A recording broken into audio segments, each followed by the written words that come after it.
Why is the sky blue? For Gina and Catherine. Why is the sky blue? By Sally Greenlee and Susan Barley. Rabbit and Donkey live at the same field. Donkey spent his days in the corner nodding his head wisely and chewing on grass. Rabbit popped all over the place. His burrow has many openings and he used them all. Donkey was very old and knew a lot of things. I know why trees lose their leaves and how spiders spin their webs and why the sky is blue, he told anyone who would listen. Rabbit was very young and wanted to learn. I want to learn everything there is to learn, said Rabbit. I will teach you what I know, said Donkey, which is a lot. Goody, said Rabbit. Yes, please. And he jumped and he ran and he rolled and he bounced across the fields and back again. I will teach you what I know, said Donkey, which is a lot, but I can only teach you if you sit still and listen. I will sit still and listen, said Rabbit. I will sit still and listen.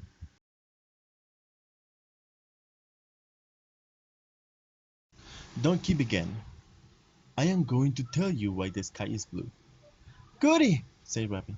I really want to know why the sky is blue. But before Donkey had got very far, Rabbit wanted to know why the air is brown. And before he got any farther, Rabbit was jumping around the field pointing at yellow flowers and red berries and white butterflies. Donkey chewed crossly on a piece of grass and waited, and waited. When at last he came back, Rabbit said eagerly, I find out why berries are red. Shall I tell you why? I know already, said Donkey. And now it is time for me sleep. Oh, but I miss why the sky is blue, said Rabbit. And I really want to know why. Can I come back tomorrow and have another lesson? I can only teach you if you sit still and listen, said Donkey. I will sit still, said Rabbit. I will sit still and will listen. Then tomorrow I will teach you what I know, said Donkey, which is a lot. Rabbit leapt in the air in excitement and ran and rolled and bounced across the field all the way home to tea. The next day, Donkey began again to tell Rabbit why the sky is blue. But before Donkey had got very far, Rabbit wanted to know about the sun and the moon and the stars. And before he got any farther, Rabbit was rushing around pointing at the clouds, at the giant foxes and owls he could see among them. Donkey chewed crossly on a piece of grass and waited and waited.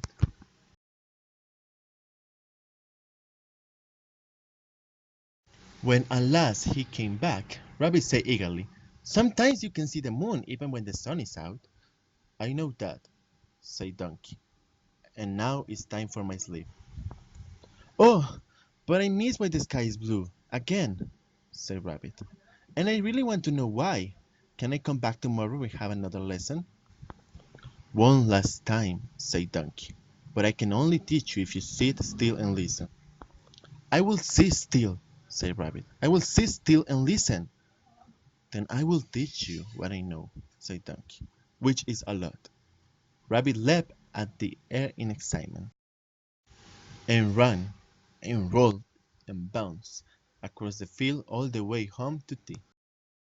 The next day, Donkey began again to tell Rabbit why the sky is blue.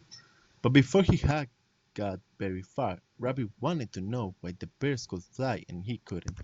And before he got any farther, Rabbit was running up a slope and leaping off and making bird noises and flapping his paws. Donkey chewed crossly on a piece of grass and waited and waited. Rabbit didn't come back.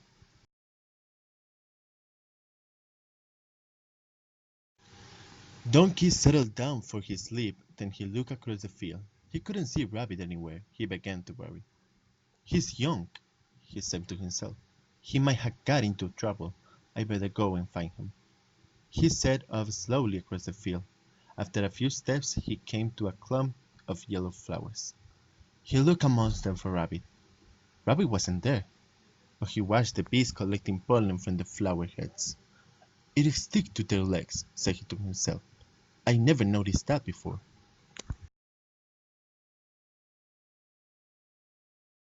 He set off again, more quickly this time, and as he trotted along he looked at the sky and saw woolly ships among the clouds. It's a long time since I played that game. He smiled to himself. He came to the top of the slough Rabbit had run down. He looked around to make sure no one was watching, then he began to gallop. When he reached the bottom, he galloped on, enjoying the wind tugging at his hair and ruffling his coat. It's a long time since I felt that feeling, he laughed to himself. And then he saw Rabbit, sitting quite still in the middle of a gorse bush. Shh, said Rabbit when he saw Donkey. I was worried about you, whispered Donkey. What are you doing? I'm counting the spots on Ladybirds, said Rabbit. Did you know that some have more spots than others? No, said Donkey in amazement. I didn't know that. I know a lot of things, but I didn't know that. Let me see. Rabbit and Donkey looked together. They sat still and counted spots until Rabbit began to jump. Donkey, said Rabbit, can you leave me out of here? I'm stuck. Donkey smiled. Hang on to my ears then, he said. He said, lowering his head so that Rabbit could reach. He pulled him out and set him on the ground. Come, said Donkey, I'll take you back home. Today you have taught me something new. Tomorrow I will teach you why the sky is blue. But I know why the sky is blue, said Rabbit. You do? said Donkey. It's because that was the only color left in the paint box, said Rabbit. Donkey smiled, Donkey laughed, Donkey cheered and kicked his legs in the air. Then he jumped and he ran and he rolled and he bounced across the field and back again. That's the funniest thing I have heard in a long time, said Donkey. Climb in my back, and I'll carry you, but you must sit still. Donkey, said Rabbit, why is the sky blue? Donkey began to tell Rabbit about sunlight and the dust in the air, but before he got it very far, Rabbit had fallen asleep. Donkey smiled to himself. Never mind, he said. It can wait until morning.